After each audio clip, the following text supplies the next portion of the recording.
Número 4. Acredite que Deus ouve e responde orações.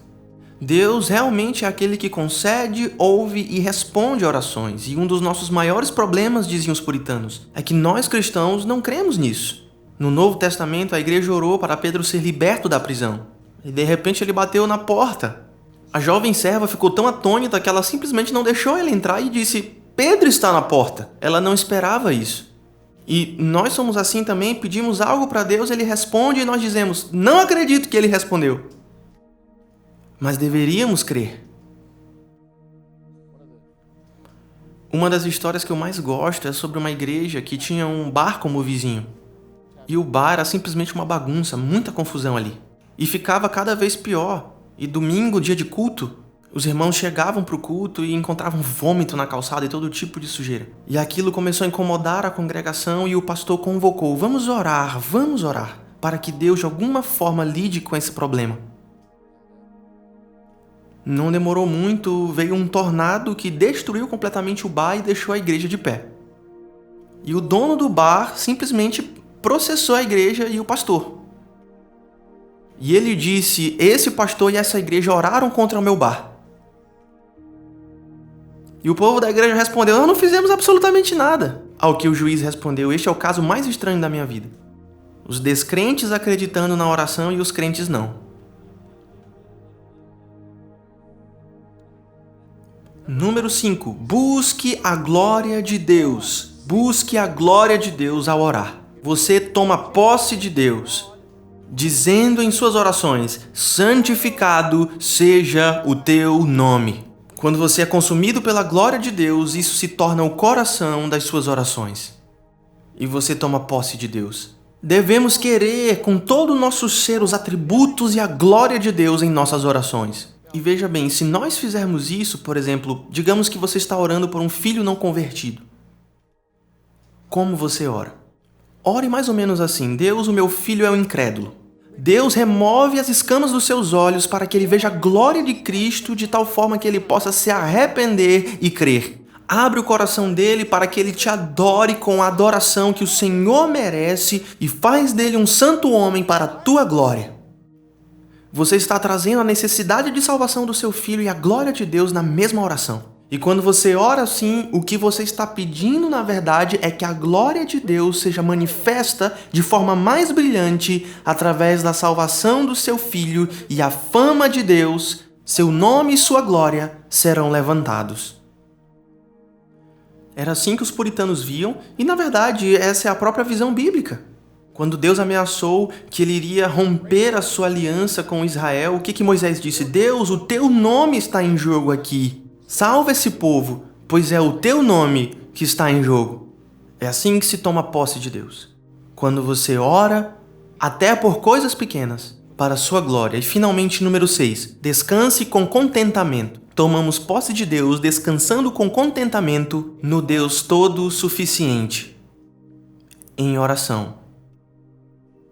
Pois Deus é todo suficiente. Muitas vezes a resposta de Deus às nossas orações é a paz interior em nossos corações.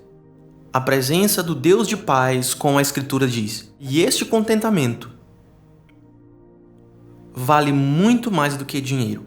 A minha mãe era guerreira de oração em seu quarto secreto de oração. E ela passava... Na verdade, o meu pai me disse, depois que eu me casei, que ela passava 2 horas orando todo dia. Eu não sabia que era tanto assim, eu sabia que era muito.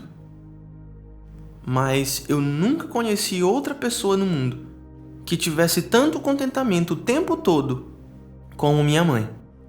E quando eu tinha 10 anos de idade, perguntei para ela: mãe, se a senhora pudesse ter qualquer idade, sendo que ela tinha 42, qual seria? E ela respondeu: 42. Olha que coincidência, é a sua idade, né? E ela respondeu: eu aprendi que em qualquer idade e momento eu preciso ter contentamento. Uma resposta simples, que eu nunca vou esquecer. Contentamento. O contentamento vem do entendimento de que tudo o que acontece coopera para o bem dos que amam a Deus. É assim que você enfrenta a aflição. E aqui eu concluo. Vamos lembrar do seguinte. Lembrem-se do seguinte. Não faça metas inalcançáveis. Não saia daqui dizendo que você vai orar 6 horas por dia, porque você simplesmente vai se frustrar.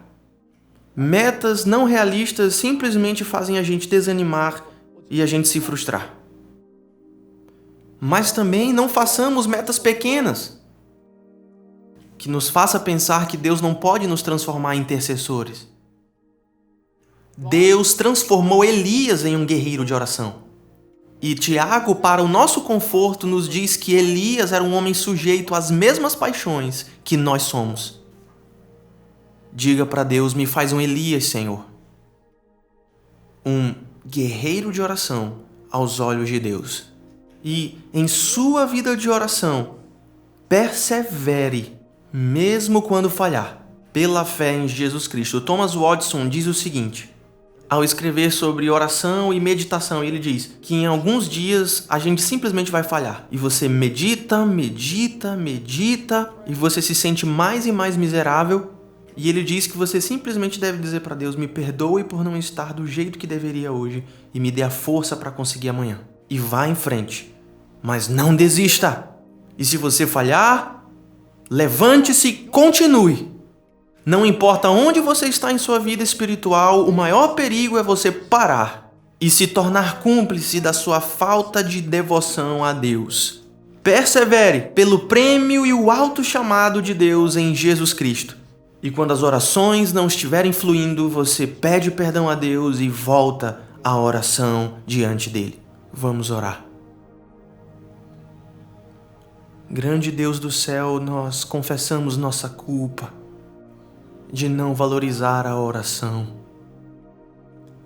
e de não ver a oração como aquilo que nos faz tomar o reino de Deus por violência e de não ver o teu deleite quando os teus filhos trazem diante de ti as tuas promessas e tomam por violência. Abra, Senhor Deus, nossos corações, mentes e ouvidos. Abra o nosso interior para que amemos a oração e nos regozijemos nela, pois em primeiro lugar nos regozijamos em Ti. Dá-nos comunhão contigo, Senhor, de forma sincera, honesta, zelosa, humilde, confiante, amável e com contentamento. Todos os dias. Faz de nós suplicamos, homens e mulheres de oração, como Abacuque, que lutava diante do trono de Deus. Não deixe a oração não ter prioridade em nossas vidas, mas que seja a nossa prioridade nós oramos. E o nosso próprio respirar. Em nome de Jesus. Amém.